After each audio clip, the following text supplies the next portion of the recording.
Hey guys, we're back with just another episode of Just Context, episode 4.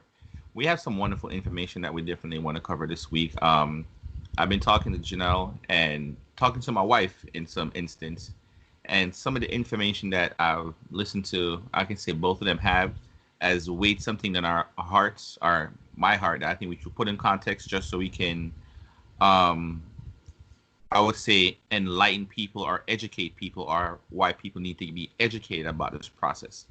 So today we're definitely gonna put voting in context.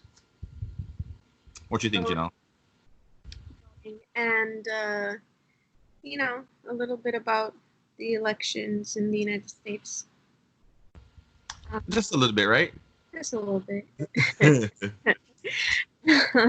Right now, we're pretty much in the primary season. So, Florida's primary will take place on the 18th, I believe. Um, I believe early voting either has already started or will start tomorrow, I think.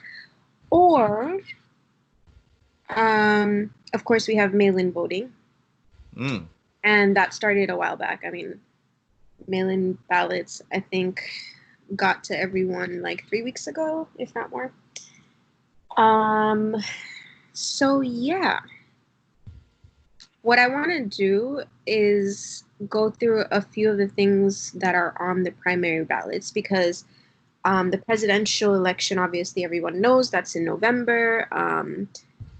You know, I suppose early voting will start in October. Mail-in ballots will get to you probably by early October, somewhere around there, um, if not late September.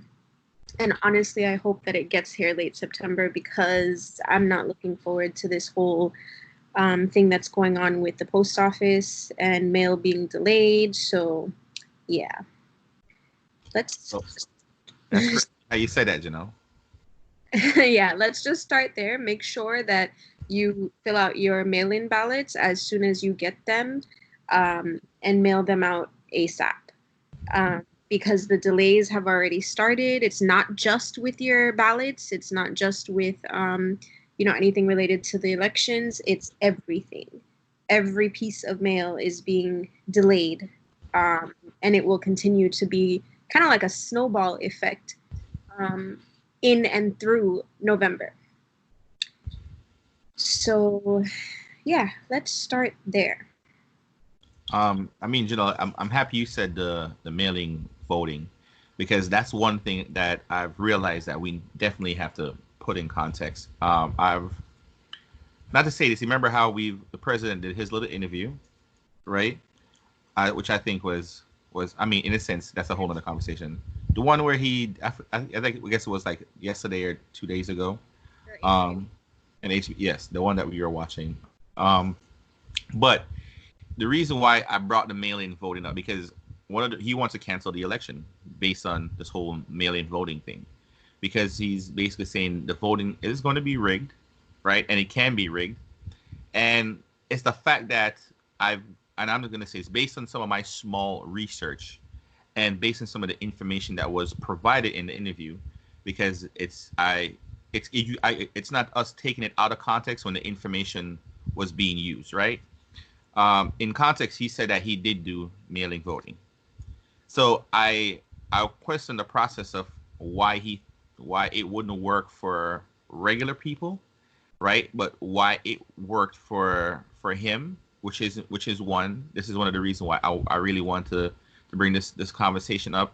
Two is the fact that a lot of the people who is trying to stop the mailing voting is the same people who's been using it. Now, I do personally agree because I want to put this back in context in the sense that I am very nervous as an individual about mailing voting. Why?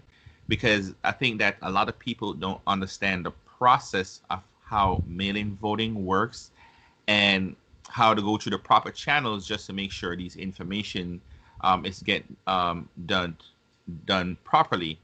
Especially when it comes to, I mean, I guess doing your census for your area, making sure that your proper information. Like if you move to another area, make sure your driver's license information may be updated. So if you're going to be choose to do a mailing ballots or mailing voting, that these informations are not being mailed to the wrong places, or if that's one some of the things that they're planning on using for why they're scared. But that's one of the reasons why I want to bring that part up. Yeah, so definitely mail-in voting requires that your information and your voting record is up to date through the DMV. So that includes, name, address, and your signature is a huge part of that as well. Because you have a signature, it went on your driver's license. I don't know about anyone else, but my signature has changed. I mean, 100 times since I was 18. Since I first got that driver's license and signed my driver's license, that signature it's, I mean, I don't know, just horrendous when I look back. just like the picture, honestly. The picture is horrendous too. Um, but my point is that they will very easily and quickly invalidate your ballot if it is mailed in with a signature that does not match your signature from the DMV, which causes a lot of people's ballots to be invalidated. So it's something that you should definitely make sure either that you're signing like your driver's license signature or update your signature with the DMV. I personally just try and, copy my 18-year-old signature. I probably should not do that. I probably should be more responsible, but, no one likes to go to the DMV. Absolutely no one. I mean, right now you can't even get an appointment with the DMV. I don't know if you read that. There's an article about, well, I mean, more than an article. I mean, my grandfather's been trying to get his driver's license renewed, and because it expired during the pandemic, and I mean, we're still in the pandemic, but during the lockdown, Yeah. and he can't get an appointment. So apparently, people are still getting tickets for expired driver's license, even though they can't get an appointment to the DMV. Don't ask me how that works. Like, how does the state give a ticket for an expired driver's license when the state is not providing appointments to get new licenses? But, that's neither here nor there. We're not speaking about that today. That's correct. Yeah. So back to the context, make sure that your voter registration is up to date and your signature is up to date if you are participating in mail-in voting. So do you think that there could be something well, and I would say this. I did know when they had the Democratical convention, they tried to do something electrical there that they had some issue with. But I feel like if based on the mailing voting, there could be I feel like in the time frame how we're worrying about this now, when I felt like this could have been addressed a couple years ago. And I'm not to put this part in any political party, right? Because I guess it's not to say this because not saying I hear Democratic Party pushing it more that they want to use it, and I also heard the Republicans who says that they don't like it, but they've been using it for such a long time, which is so contradictory. But it pushes my mind to what the whole idea is, or the whole stent is that is the pandemic used as an issue to delay the election process? Because based on the fact that the president himself said that he would prefer to delay the election based on mail-in ballots because it will take forever, for one, to count all the votes. That's his first issue. And two, that there'll be multiple different people based on how the information is verified, which I think that you kind of answered based on how the signature may change, but what signature they'll decide to use. You know what I mean?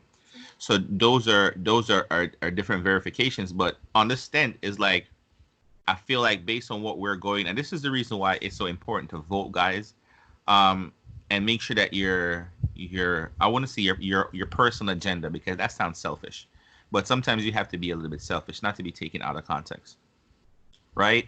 In your choices of who you vote for, or what you stand for, or what you're doing, because these things do affect your community and your area, your leaders, right? Because I have somebody who lives in my area, and I want to say go Kay. I guess I'm sounding selfish because that's my personal view.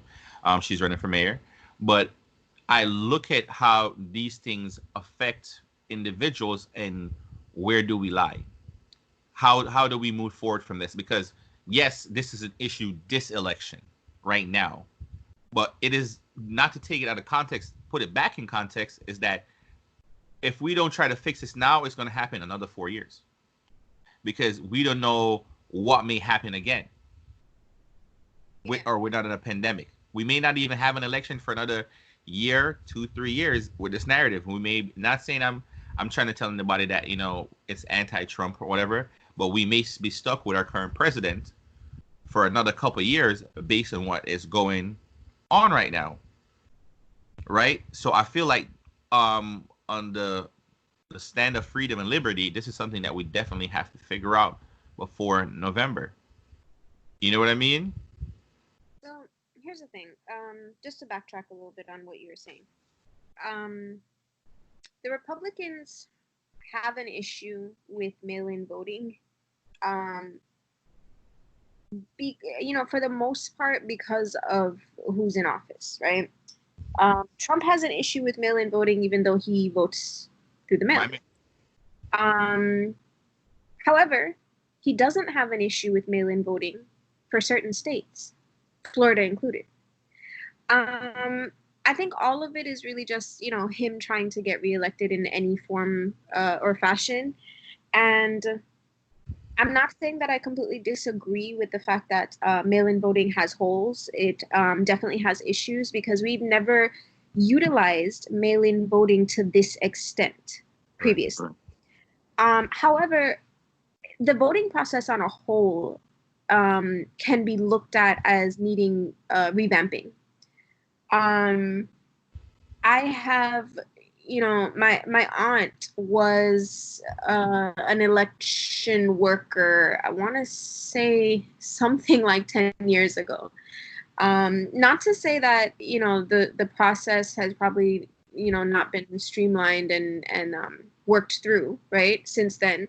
But there were definitely issues at that point with ballots being lost and I don't want to say hidden. I'm not accusing anyone of anything. But if we think that the elections process is entirely fair, and if we think that every vote is going to be attributed to the election, we're naive. I mean, that goes for any election. That's not just this election, right? There's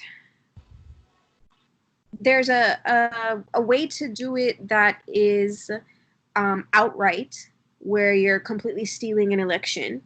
And then there's, other ways where it's kind of just like people don't really want to put the work in. Election workers are volunteers. They don't get paid. So, volunteers, whether they want to, be there and are interested in the cause, like every person has their, I don't really want to do the work. I don't really, I'm tired. I don't want to go through that extra, stack of ballots or whatever the case is, right? So there's always going to be little holes here and there. I think that with the mail-in voting at this point, because it's going to be such a huge number, I think, I think it is definitely needed because of the pandemic. I can tell you for sure that I am not going to stand up in any line to vote for anyone. Even in the situation that we're in, I would love to see nothing more than Trump being booted out of office, right? But I am not going to go and stand up in a line in the middle of a pandemic. Yeah. With, hundreds, if not more, people standing on top of me, basically. I'm not. And people are not going to be social distancing in that moment.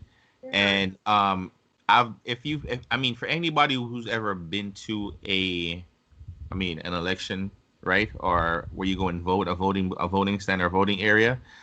You have the group of people who has their signs, right? Who's like, yo, vote for my group, and then the other people who's like voting for their group, and the other individuals who's trying to pass out their cards, like, hey, I'm on the ballot, vote for me too, vote for my cause. So there's a lot that is at stake, and I think this brings even other than from the mail-in voting, something that I guess I'm going to touch on a little bit later as well, is how people get to choose who they vote for, or how they're going to be able to understand what their candidates stand for.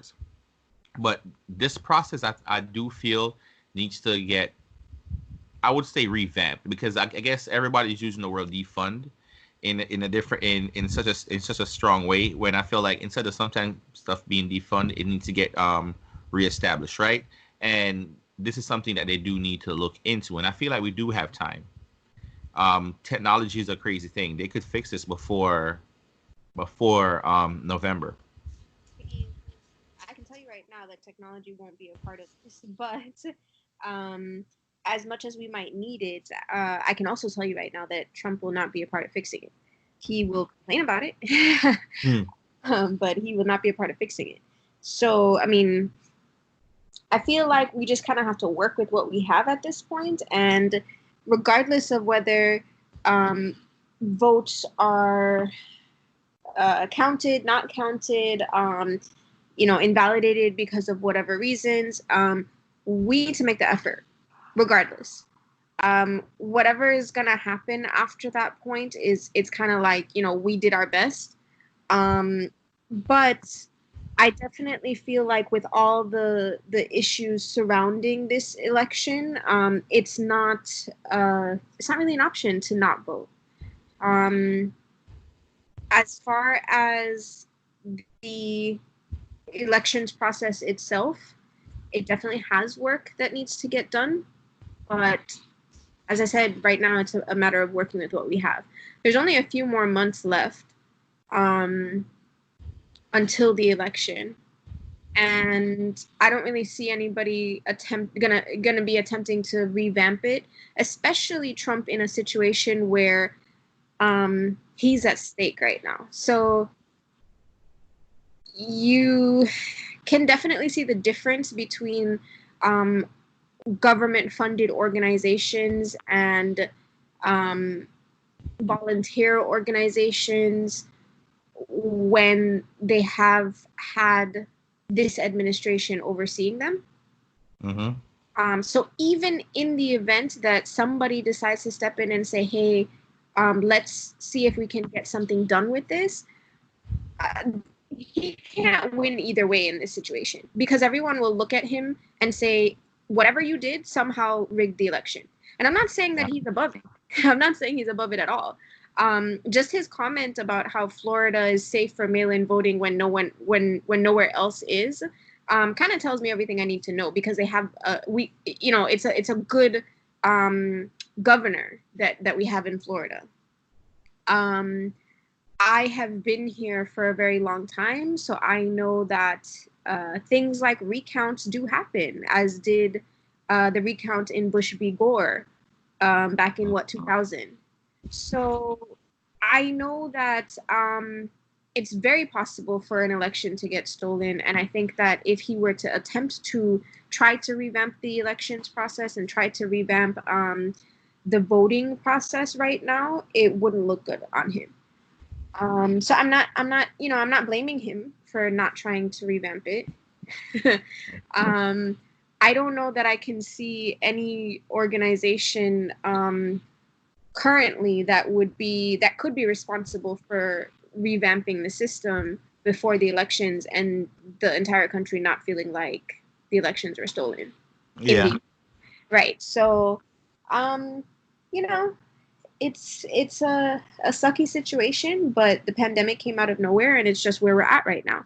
On top of the fact that this is where we're at right now, I feel like this is where we're gonna be heading in the future. I mean, it's 2020, and we still have to stand up in line to vote. There goes the big question. We still have to miss work and school to vote. So I think that this is good practice. I think that this is a great thought provoking issue that could potentially help the elections process to be moved forward technologically, I just don't think it will happen this year. I definitely agree. And you said something, Janelle, that did stand out when you talk about it is a two-sided sword for him. And I do agree in why he probably shouldn't touch it and would not want to touch it, because for one, if he touches it and he wins, it's going to say he rigged it, right? If he touches it and he loses it, it's going to be saying that they found some way to hack it, Yep. right? And that's one of the reasons why he was able to lose. So it is a two-sided sword. But I guess this brings me to one of the question I really want to talk about is how would you be able to choose for future references people you decide to vote for, especially not just for the presidential election in local office, because one of the biggest things I've come to realize is that a lot of people only just show up, I would say, just for the big general election, right? When it's Democrat versus Republican for who's being president. But a lot of people is definitely not looking into their local areas, their local candidates, and this goes for both Republicans and Democrat, because as Democratical people know, Republicans know, you have seasoned politicians, right? Whose narrative is for them to be in power and it's not benefiting their area.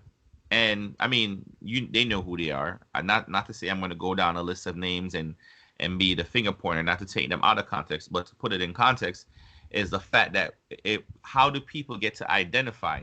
And I do know that, you have a very extensive way of how you look into, I guess, your local candidates, not just at the major level at the presidential, but I would say even down at the minor levels as well, into what they're here, what do they stand for, even though you may be the party that I agree with, but are you the individual from the party that I agree with who is going to be demonstrating this, what I would say will be beneficial to me, my community, and my family. Right. So, I mean, just like you said, people need to start realizing who they're voting for the simple fact that we all, for some reason, line up every 4 years to vote for a president. Just, I don't know, feeling like and thinking that the president of the United States is the be all and end all. He's the magician, he's the magic worker that will solve all of our problems, and he's the only one that matters. Um, and then, you know, local politicians end up completely screwing us over. And in the end, you get upset and say, oh, well, this person was corrupt and da, da, da. But did you line up in the primaries? Did you vote for anyone in the primaries? Did you attempt to even figure out who was running in the primaries? Um, let's use the pandemic right now for context. Right now, we've had different counties throughout Florida decide that we are either on lockdown, we are supposed to be, under stay-at-home orders, and then there are counties that have decided against it. Um, so my county was under a stay-at-home order for a very long time. That's because my mayor had, the wherewithal to say, hey, this is a dangerous situation. People need to stay home, right? We definitely had other politicians in other areas of Florida who decided, no, this is not that serious. Like, you guys can move about, however you want to. So at the end of the day, when you look back and you realize that some counties' mayors dealt with it the right way or the wrong way, or, whatever your opinion is on this, you can then say, hey, this is the person that we need in office, right? This is how this person dealt with it. Because from the very top, our governor has not really given much leadership on the pandemic, just like our president. I think that they've kind of been in this loop of, let's just see what happens. And let's just blame everyone else for anything bad that happens. So, especially Ron DeSantis. I mean, the man went through, jumped through hoops to blame field workers, Hispanic field workers, for the spike in numbers of COVID cases. I don't even know how he got through that hoop. I don't even know where the hoop came from. Um, but he did his best to blame everyone else instead of blaming himself for not providing the guidance and the leadership to say, hey, everyone in this state needs to wear masks, or everyone in this state needs to stay the hell home, or these are the rules for companies or organizations and their employees, or whatever the case is, right? Um, Everyone locally was in charge of figuring out what their counties and their cities were going to be doing. So that's just one simple example of how your local politicians are really the ones that you're looking to for leadership. The ones that really have a say over your immediate life, your daily life, are local. And people don't even know who the heck their local politicians are. That's correct. People don't even know who the heck our state representatives are. So, the people that you send off into Congress to vote for things for our state, you don't know who they are. So let's start there. Like I said, the primaries are around the corner. I pulled up a sample ballot, and I'm just going to give a run through of things that I thought of when it came to voting. So, for context, as I said before, I am a lawyer. So there are people on the ballot that I know professionally. Personally, if I know you professionally and I know you to be a good stand-up person, I've maybe been across from you in a case before, whatever the case is, I will probably vote for you. That's just me. I'm not advocating that as a great basis on choosing people, but I mean, people generally vote for who they know and who they're comfortable with. So that's just me, like I said. So first of all, we have state attorney. So our circuit is it has two candidates for the primary for my party. So I'm a registered Democratic voter. I will also say that even though I am a Democrat, I don't always vote for Democrats. So when it comes to the presidential election, I vote for who I think is not just the president, but the election and Congress and whoever else that gets voted for. I vote for who I think is the best candidate. Of course, for the primaries, in case you didn't know, the primaries, once you're registered as either a Democrat or a Republican, you may only vote for people in your party during the primaries. So we have Catherine Fernandez Rundle, who is the current state attorney, versus Melba Pearson. So Catherine Rundle has been the state attorney for a long time now. I don't even know how many years she's been state attorney, and she's, not been voted out. I think last election she didn't even have anyone running against her. She's just been there. So recently, there were local ads about, police brutality in Miami, and the fact that Miss Catherine Rundle has never, stated by herself. She said this out of her own mouth. She has never prosecuted a police officer for police brutality. Police brutality is one of my, close to my heart topics. I've had situations in the past where I had to watch people that I know be brutalized by police, and I personally have never had these issues, but I don't like seeing it, and I don't think that it should be a thing. I don't understand how, regardless of whether you're the state attorney's and for further context, state attorney's offices usually share building/office space with some police departments that are close or in the courthouse. Whether you're close to them or not, whether you work with them daily or not, whether you see them in a lunchroom or in the courthouse, whether you see them when you're going into work, I don't understand how you can stand for, the state, for the people, essentially, um, and have never prosecuted a police brutality case. I understand, if it had been a statement of, attempted prosecutions and maybe there were no convictions, I would quicker understand that statement, because I know that it is pretty difficult to prosecute a police officer, especially with our local rules. But she just flat out didn't. Mm. So that was definitely the deciding factor for me. I don't even need to know who the hell Melba Pearson is, and I don't. I don't.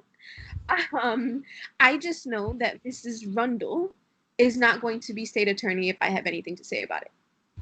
And if she wanted me to have more to say about it, she probably should have done her job effectively. Moving on, we have circuit judge. So this was another, just like what I was talking about earlier. I actually know one of the candidates who's running for circuit judge. I have seen her in court before when I was working at the children's court. And so this was kind of an easy decision for me. I'm not even gonna I'm not even gonna bother, like, attempting to reason it out, because there was really no reasoning except that I know her. So let's move on. Circuit judge, again, for a different group. So for this, it's a simple, Google search will tell you things that you need to or want to know about the person. Generally, judges, or judgeships, they're supposed to be nonpartisan. Mm-hmm. Um, Judges aren't really supposed to declare whether they're Democratic or Republican. Um, it will come out in their record. It will likely come out in their rulings. It will likely come out, in other ways. But for the most part, if you don't know anything about the judge that's up for election, start with a simple Google search. Google their names. Look at their pictures. Look at what they stand for. Maybe even Google the term, the person's name and scandal, or Google the person's name and record, Mm. because a judge's record, um, it's not necessarily going to be, every case that they've ever decided is just, there for you to read. A lot of judges end up in media for their cases. And so you'll have, local newspapers that will write articles about their cases and about why they're significant to, either the community or something that's huge that they're deciding. And when you Google things like that and you get to read up on, whether they've ever had any issues with corruption, whether they've ever been investigated, whether they ever had a case that they, ruled in a certain way that was overturned, the appellate court saw the ruling and decided that it was completely wrong, and they gave reasons for it being wrong. These are always, for me, good eye openers. Not only do you get to see the person, you get to see kind of what they stand for. And a lot of times judges will end up themselves being in the media. So they'll get interviewed and say, certain things about their cases. For example, one of the judges on the ballot, when I Googled him and his record, he had an article about a case that he was judging that person used the stand your ground defense. Everyone in Florida knows what the stand your ground defense is because George Zimmerman used it. Everyone knows who George Zimmerman is if you live in Florida. So, and I mean, if you live in, the country, pretty much, you know who the heck George Zimmerman is. Um, this judge decided that a black man, use the stand your ground defense. He did not give the reason that he was a black man. Um, but he decided against it, and the appellate court overturned him. He then went on to do an interview and basically stated that he felt that the appellate court made a mistake and he felt like he was right. So not only did you decide something that, you shouldn't have decided because obviously the appellate court overturned you, but you also doubled down on that wrong decision and decided to say, you were right to begin with. To me, that was a ding, ding, ding. You're a damn racist. Cool. Moving on. You're not getting my vote. um, so, those are just some of the judges. I'm not going to go through all of the judges on the ballot. So let's move on to the mayor. So this one I think should be pretty easy for people once they start Googling. You Google, all of the mayoral candidates and you'll see what they're running on. You'll see their platforms. You'll see a little bit about what they stand for. You'll even see things like, in our city, a mayor who is running for re-election after not being in office for a good, 10, 20 years. This man was our mayor back in, the 90s. He disappeared off the scene. He decided to be a real estate investor. And then he came back in 2020 to say, I want to be mayor again. I'm richer now. I have more experience now. Let me be mayor again. I know that a lot of people have short-term memory when it comes to stuff like this, but I remember this man being corrupt. I remember, articles being written about him and the way that he dealt with things about his corruption. I remember other politicians who are in his party who called him the most corrupt person they had ever dealt with in politics, okay? But yet, you'll still see people that want to vote for this man, and it's beyond me. But my point is, is that it should be easier as a local person to figure out who your mayoral candidates are on the ballot just by simply Googling, just by simply having an air out to the streets, because these people, for the most part, they go hard when it comes to elections and just getting their name out there. Because, obviously, if you don't have your name out in the local cities, counties, you're not going to get elected, right? For me, I Googled everybody. I saw Twitter accounts. I saw Instagram accounts. Like I go hard. I research everybody. I want to know everything. There was one candidate who completely turned me off because the minute that I looked on her Twitter, all of her tweets were just based on bashing one of the other candidates. It wasn't a situation where it's like, this is what I'm going to do for you, and this is, how I'm going to help the city. It was like, this person is definitely not it. They screw up on everything. Look at the stupid crap that they're doing. And I was like, how is this helping you? Like, how is this helping you to be elected when people still don't know who the heck you are and what you stand for? Because all you have to say is that person isn't it. But why are you it? So it's really just a matter of doing your research. It's really just a matter of Googling, just looking into the people that are on the ballot. And this should obviously be done beforehand. You should not be going to, stand up in the line to vote and not know what names are on the ballot. This is, way too important to just wing it.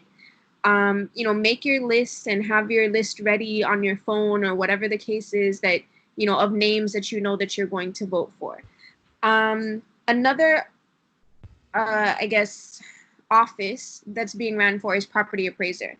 So the two candidates for property appraiser, did you have something to say? No. I'm just, because it's not even to have something to say, it's the fact that we're going through these areas, and it started to be an eye opener, especially for I wouldn't say just for me, because me and Chanel, we have you in our lives. So when it comes to a lot of these things, we'll go over it together, even though you will hear something that will probably strike out at you, and then you'll share it. So it definitely works in that sense in what we're trying to accomplish in how we view stuff. You know what I mean? We would agree to disagree in a lot of sense. But to watch you go through these areas is proving more and more why it's so important to vote, and why it's so important for you to know the areas about what's going on and what does it stand for, how it benefits you, especially when you kind of not to backtrack when you talk about the lady from the local office who's never prosecuted a police or police brutality. Like, I would say this as a black man, not to just paint the narrative of just the Black Lives Matters or Blue Life Matters narrative, whichever one want to prove, for somebody who's been harassed or been stopped by the police and been affiliated in different ways. It's a very hard field to know that, especially if you've been treated wrongly, and you're looking for your state or your state legislative or the people who technically is put in place to be at you call, or your helping call when you call them, is here like, oh, I'm not here to help you. So if you're not here to help me and I'm just one individual, I'm not going to speak for myself. How many other people who gone through the same situation or through the same keyhole looking for justice and now it's being detained? And now we're in a society, in an era where we're seeing because I don't want to say all cops are bad, because I do know some good cops. I shout Officer Fang out and multiple times. But to realize that you're not here to save the people, you're more, to me, you're more here to detain the people, right? Because this is all it's going to do. It's more like you're stifling people's voices. But it's such an eye opener. But I would like to make sure I throw that in there, not to take it out of context, but that's for my mental space and my emotion to be back in context. Yeah, you looked a little bit too excited when I when I said that, so I was like, what's going on over there? Um, right. So back at it, property appraiser. So there are two candidates for property appraiser. One of them, he's been the property appraiser for like a good 20 years.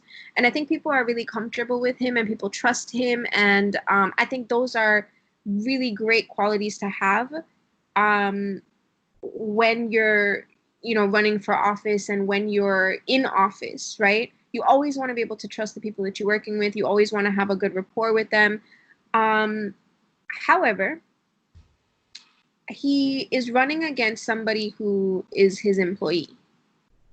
Um, she's worked for him for a while now, and neither of them have anything bad to say about the other.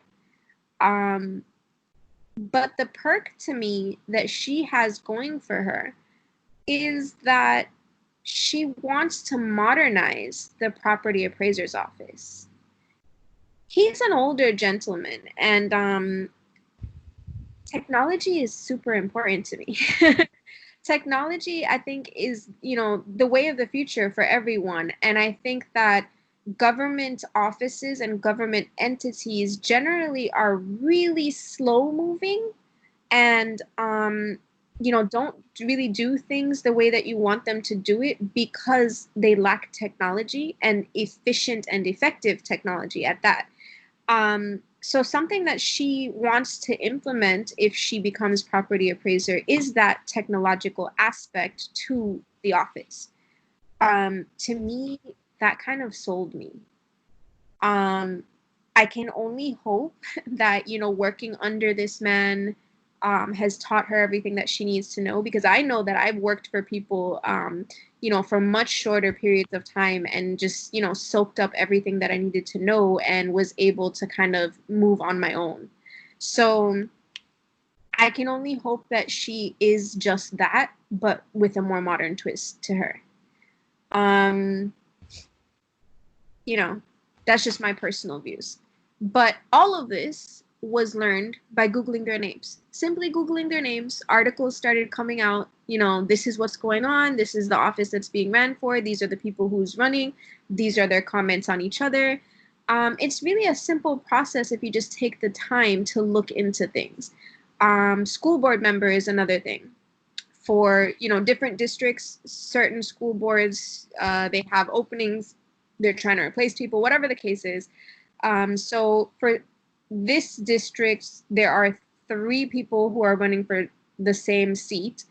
And again, Googling names, articles come up, and the articles sometimes will even do your job for you. And they just literally list the candidates and start listing out their pros and cons. Start listing out, who they are, what their platform is, what their backgrounds are, what their professional histories are. you'll get to see their pictures. You'll get to see, okay, they went to this school, they have a degree in this. And so that's what I did. And, you know, for me, I chose the person that looked like they have the most amount of experience dealing with children. Um, they have the most degrees that directly relate to dealing with children. They've done the most amount of work to me that will tell me that they know how children think and they know how to deal with children. That was just me. Um, Another office, and I think this is the last one on this ballot, was community council. So for this one, I did another Google search and I looked up their names and I ended up finding somebody who actually, he lives very close to me. And that will come up, like I said, in a Google search. Community council, generally, it's you know, people in your area who are put in place to say, hey, this is what the area needs. This is what the neighborhood needs. This is, you know, what the people are asking for. Um, a couple of the you know, candidates didn't really strike me as special. And then I saw this person who's running for community council who literally lives on the street behind mine. And I thought to myself, you know, he lives here. He literally lives here. He knows what we need. He knows what we want as, you know, a community, as a neighborhood, as an area, to be able to advocate for the things that we need in this neighborhood. So to me, that's what got my vote in that instance. Like I said, everyone's gonna have their own reasons for voting for people. Everyone's gonna, you know, look at their own factors when it comes to voting for people. But the simplest thing to do is Google search, see what articles come up, see what media surrounds the candidates, and make your decision based off of that. If you don't know the person, if you haven't, you know, seen them out or talked to them, because a lot of these candidates will have events in the neighborhood. Um, a lot of leading up to the elections, you can find them in the streets, simply just speaking to people, speaking to the community, because they want to be elected, because they want to let you know this is why I'm running. Um, you know, for our city, it's huge, so that doesn't always happen. You don't always run into the politicians, but your best bet, like I said, is to Google. I mean, Google is your friend, right? I mean, you know, as I said, I guess that's where it's hit it on the head. Use the hammer to hit the nail on the head. Where we comes with the information. Information is vast. I will see how vast it is, but I would like to say, society itself, it's vast, and if you're not trying to be vast and keep up with what's going on and how to strengthen your areas, because you said something that's very strong and about one of the candidates is like, you're instead of you giving us the opportunity to see how you can better our area or improve it, you're sitting here bashing somebody else. And that goes into, I would say this is one thing that I strongly believe in. I guess this is because of my wife, is that I love having positive people around. You know what I mean? And if you really don't really want to have someone too negative in a situation, yes, I would like someone who's optimistic, because you have to be open minded. But for you to be spent there trying to badger somebody, and this is what this I would say this these are some of the tactics that I do see our current president use that I do not agree with, and I don't feel like you guys that has to bash anybody to show that stuff are better. There's ways there. I feel like there's different ways to get your point across, right? But these are the reason why people shouldn't and need to go out and vote. You need to research your candidate. You need to research the areas that's very important to you, especially when you talk about your school board. I mean, as somebody with kids, I have 3 kids, and to look into who's going to be a part of the school board. Is this person educational field benefits the school board, for one? Two, is it going to benefit my kids and what I'm trying to instill for them to be a better, brighter civilian for their nation? So it takes time and effort for you to go through these things. And yes, I'm happy you said it, Janelle. It's not something that you should wait for. Oh, I'm gonna walk down into the line and wait for someone to hand me their card, and I'm like, oh my God, it's Johnny!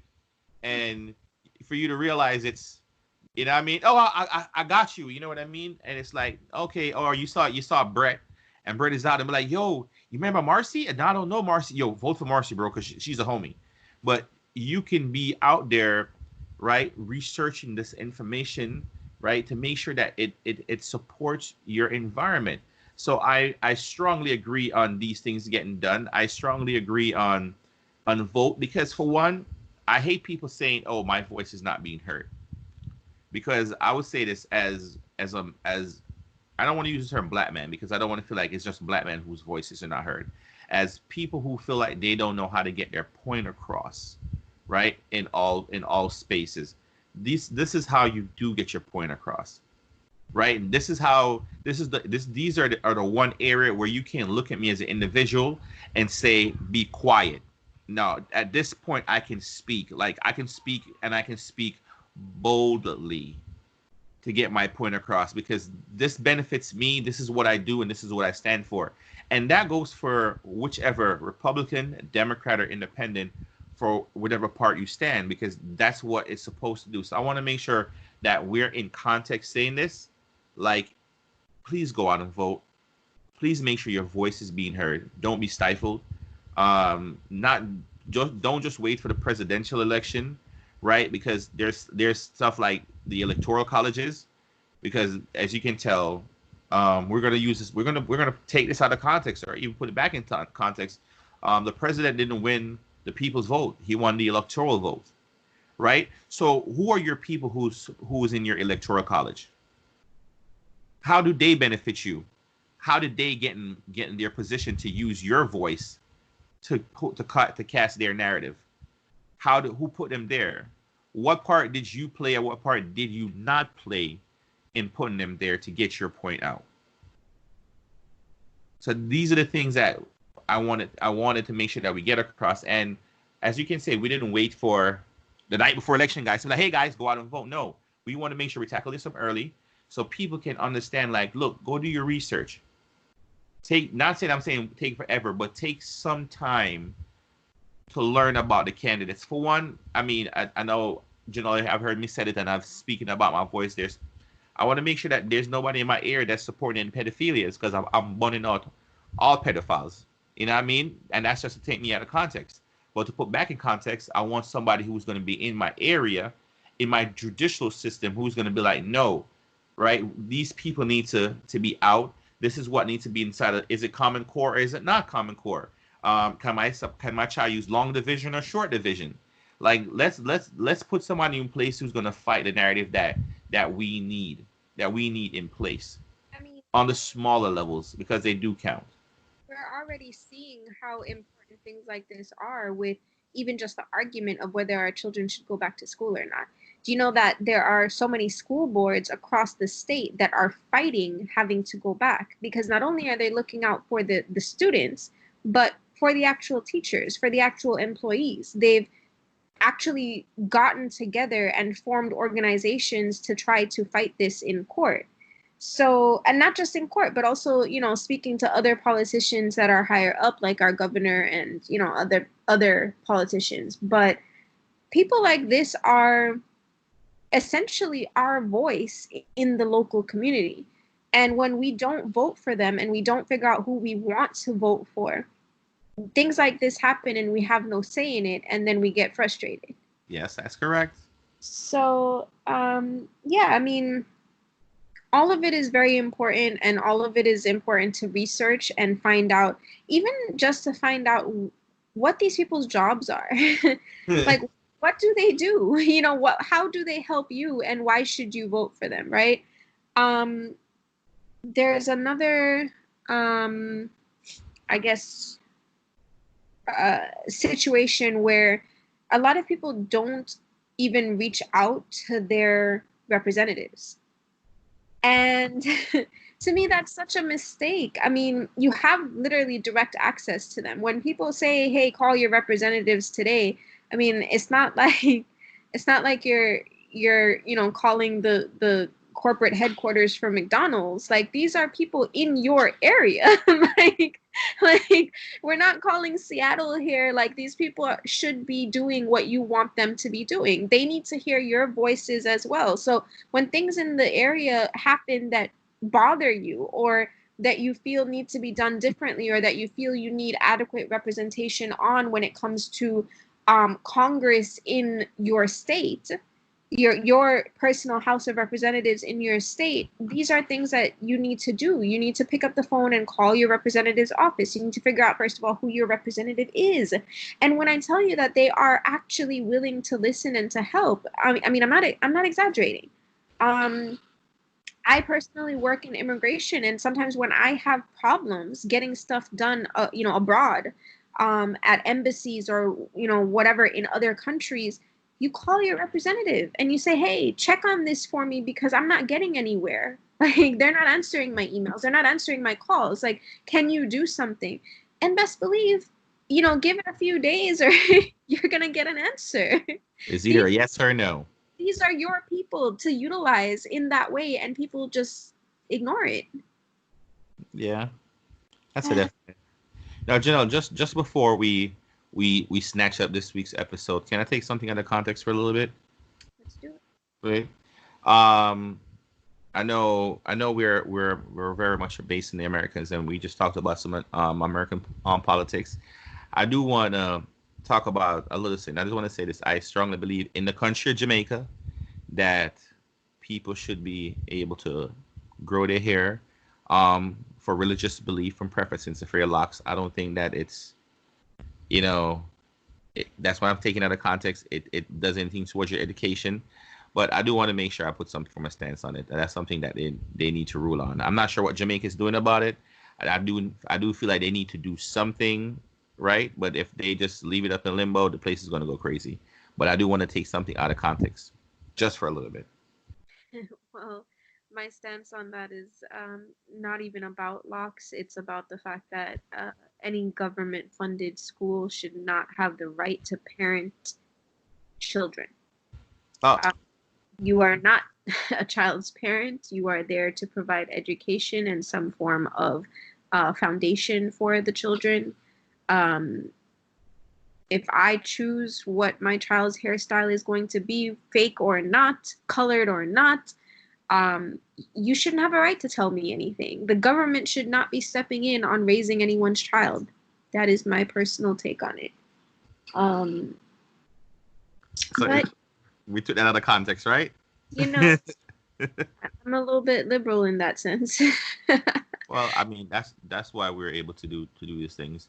Now, to put things back in context, guys, just in any situation you have, just because we took the Jamaican thing about the locks out of context, if you do feel like anything that's in your area locally that needs to get changed, or if your form of government or legislative is not fitting your narrative, please go out and vote. Right? This is what your voice is there for. Before we go, Janelle, is there anything you'd like to put or take out of context? Done enough talking. My throat hurts. All right, guys. So as you can see, make sure we put voting in context for you guys. So guys, as you know the routine, I'm gonna need you to go ahead and listen, like, and subscribe, and share when you go ahead and listen to this episode. Just context, we out. Peace.